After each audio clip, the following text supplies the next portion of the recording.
Well, today we're going to be talking about a highly controversial roller coaster in the roller coaster enthusiast world, and this is of course Millenium Force, also known as Millenium Forceless. And this crazy looking roller coaster actually broke the height record. Millenium Forceless stood a mesmerizing 310 feet, and that was insane for a roller coaster back in the year 2000. But in my opinion, the old school soundtrack is way better than the layout experience. Did I just say that? Oh yes. And Millenium Force has always been a bucket list roller coaster for me. Also, when I was a very small and little kid, I saw these Millenium Force on-ride YouTube videos, and this one looked insane. But when I rode it, goddamn, a little bit disappointed in my opinion. And today we're of course gonna be talking about this blue huge monstrosity that I'm still confused over what to give. And what I mean when I say what to give is of course a score from 1 to 10, and I'm quite confused, so stay tuned. This is gonna be one hell of a video. Now let us quickly dive into what you can expect before riding Millenium Force. When you take the pathway to Millenium Force, you can of course see the huge roller coaster and the enormous lift hill, and after that you can see the iconic Millenium Force sign. And it is very important to note that Americans don't give a F about theming, so after that you can just see a lot of cattle pen queue. And finally you reach the station, and then there is a bit of, I don't know, a square formed futuristic station. But even though the coaster lacks a lot of theming, you have some cool interactions such as the overbank turn above the queue line, and then also the little airtime hill at the end that goes right past the people in the line that is so close to this roller coaster station. And the Millenium Force station is of course iconic. It has the red lights in the dark, and then the iconic oh,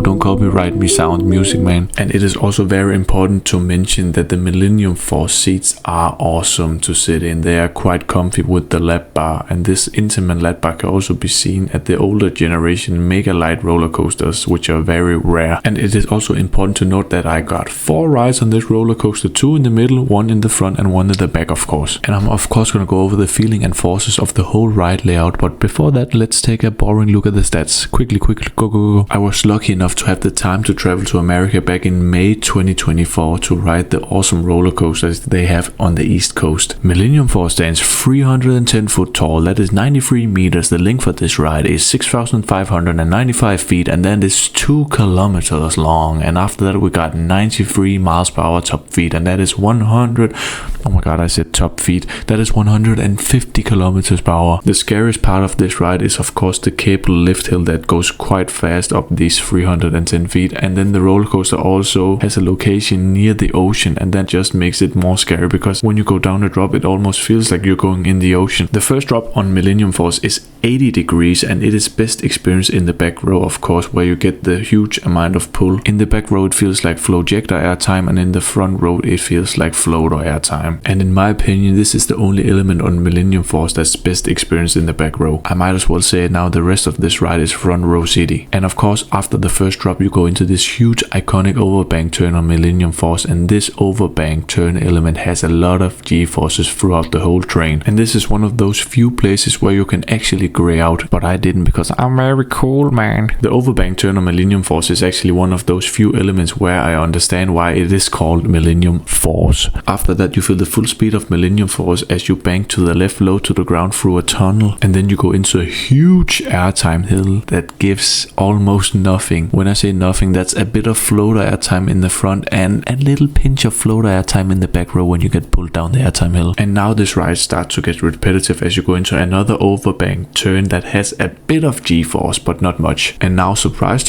you go into another overbank turn that has a bit of G-force but not much. And of course the G's feels more consistent in the front row of the train because you really get pushed into the elements. Before hitting a smaller airtime hill you really stay low to the ground again on Millenium Force, where you can feel the speed when you zoom through the trees, man. And after that you hit a much smaller airtime hill than the first big airtime hill, but this airtime hill actually gives a bit more floater airtime in the front row and also a bit more floater airtime in the back row, but the front row actually feels a bit stronger because of the push push up in the airtime hill. Then the train yet again dives low to the ground and into another tunnel, and you can really still feel the insane amount of speed on Millenium Force. And now the train travels through the iconic little airtime / bunny hill that goes right beside the station. And this little airtime hill is ironically the best airtime moment on Millenium Force. This airtime hill gives ejector airtime throughout the whole train. After that you bank a bit to the left and then you go into a little awkward amount of straight track before you hit the final, of course,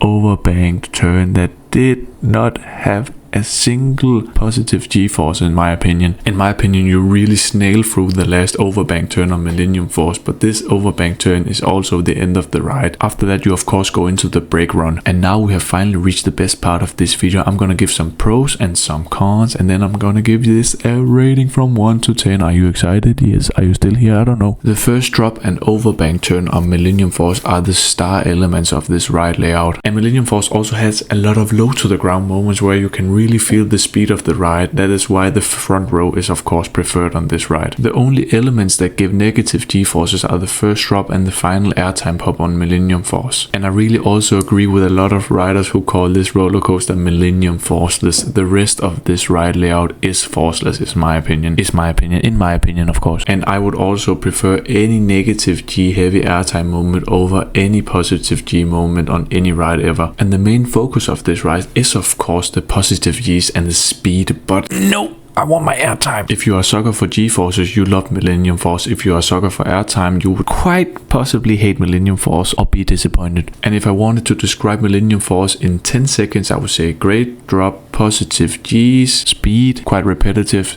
/ boring, and that's it. And that is why I'm gonna give Millenium Force a score of 7 out of 10. And this isn't by any means a bad score, and it isn't a perfect score, but it's a fine score for Millenium Force. And it is also very important to respect Millenium Force, because this roller coaster is a pioneer in terms of roller coaster engineering and innovative blah blah blah. And now we're at the end of the video. Now I'm gonna say, did you like this video? Did you like my review? What are your thoughts on Millenium Force? Have you ridden Millenium Force? And at the end of the day, boy,